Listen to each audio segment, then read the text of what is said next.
Perhaps we may frighten away the ghost of so many years ago with a little illumination, gentlemen!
Hello and welcome back to The Exchange. I'm your host, Ruby Jones.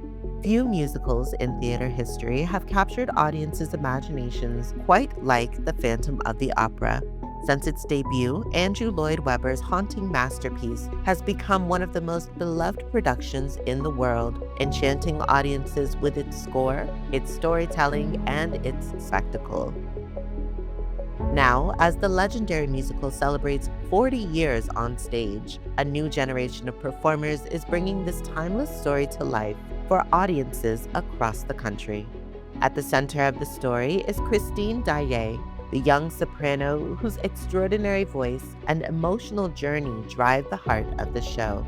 Joining me today is Jordan Lee Gilbert, who takes on this iconic role in the North American touring production. The production will play in Denver at Denver Center for the Performing Arts from March 18th through April 5th, giving local audiences the chance to experience music, mystery, and romance that have captivated theater goers for decades.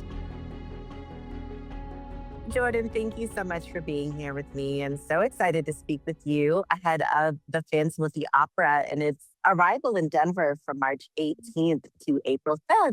How are you feeling? I am so excited. It's been a really amazing few months on the road, and I'm really looking forward to Denver and seeing the beautiful sights and being in the city and performing at that gorgeous Buell Theater. So really, really looking forward to it.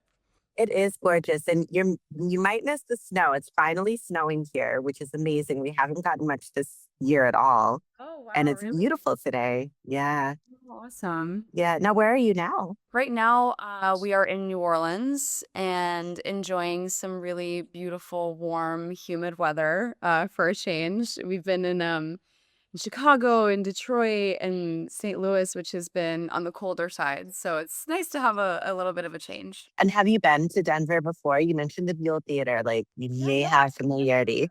I've never been. I had some friends go to college in Boulder, and I was looking at pictures of their time there, and it just looks so beautiful. And it's awesome that you have, such a range of things to do there, and you can also see art, but then go on a hike. It's so cool. It is so cool. I hope you enjoy it while you're here. And while you're here, you'll be playing Christine Daaé, which is one of the most iconic roles in musical theater. Tell me what your reaction was when you first learned that you'd be playing that role. Oh my God. So, the entire audition process was so surreal. I kind of wandered into the right place at the right time. And it was a very long audition process. I think a few months. I might have gone through like 7 or 8 rounds of just auditions and callbacks and stuff. And I had my final callback, and I did some chemistry reading with our now Phantom, Isaiah Bailey, and I met him there, which was really special. And something that, we look back on very fondly. And then 2 weeks later, I was actually doing yoga to try to stop thinking about this whole thing and trying to remain calm and, put out good energy. And I looked down and my phone started ringing, and it was the casting agent, Peter Van Dam. And I kind of figured, I was like, maybe this is just them letting me down really easy. And they ended up telling me that I booked the part. And I think it was a mix of like hyperventilating and laughing at the same time. And then I called my entire family, and they were all, having the same reaction. But it was so surreal. I bet it was. The Phantom of the Opera is one that so many people love, and I just bet you were so excited. Now, tell us a little bit about Christine and the journey that you'll take us on in this production for those who are not familiar with the storyline. Right. Christine is very, very special and very important to me. So we start out meeting Christine. She's, this young dancer in the ballet corps in the Paris Opera, navigating the loss of her father and, being in the only world that she knows, with her best friend Meg and Meg's mother, Madame Giry. And she's been hearing this voice that she believes is, the ghost of her father, that's been instructing her. Her father said he would send her the angel of music. So she's so determined that this is what she's hearing. And she gets, this amazing opportunity to cover for Carlotta Giudicelli, the reigning opera diva at the Paris Opera House. And her triumphant performance brings back a young love of hers, Raoul de Vicomte de Chagny. And, her angel of music does not like that. And that kind of starts this tumultuous journey of her understanding who this person is in her life and who Raoul is to her now, and what people, especially the men in power, expect from her, and her ability to find her strength and her agency, and ultimately to say no and stand up for herself and take things into her own hands.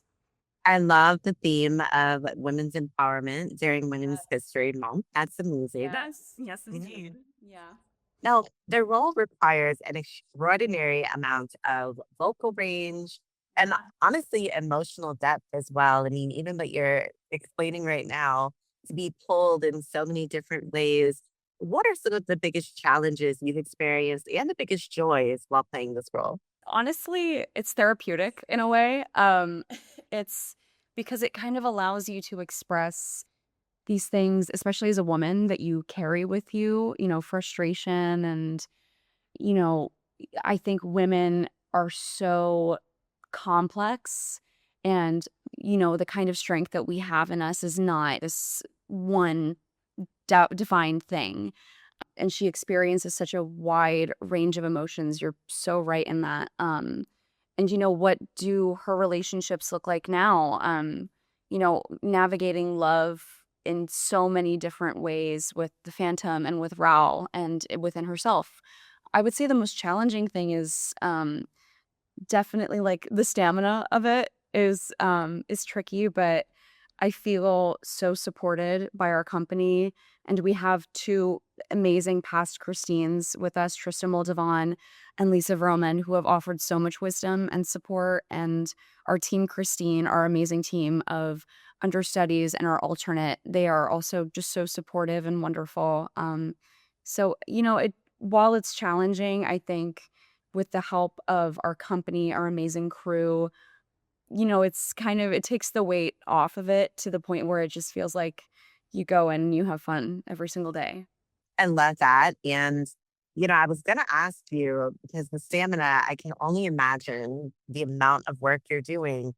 Tell me a little about your early vocal training that allows you to perform each night and give 100% of your night on stage. So I grew up doing musical theater, and I started taking voice lessons when I was, I want to say, maybe 5 years old, maybe six. Um, and that was very Broadway musical theater focused. And when I was, I want to say, like 15 years old, I started exploring classical singing. I had a really amazing mentor and teacher through high school and middle school and high school named Cynthia Baum.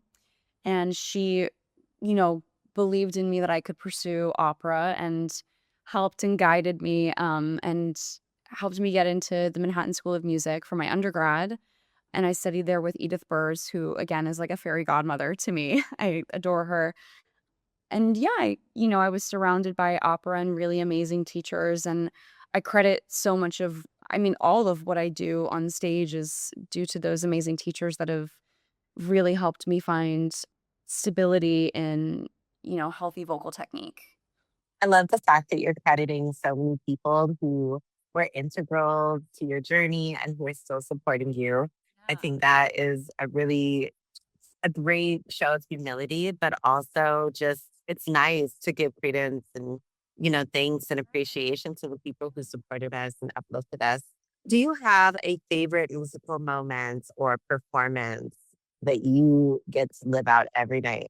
I mean, this whole show is such a dream. I would like legitimately fall asleep listening to the soundtrack all throughout my adolescence. And you let it play and you act it out and you have, the drama of the cape or the unmasking or the, what have you.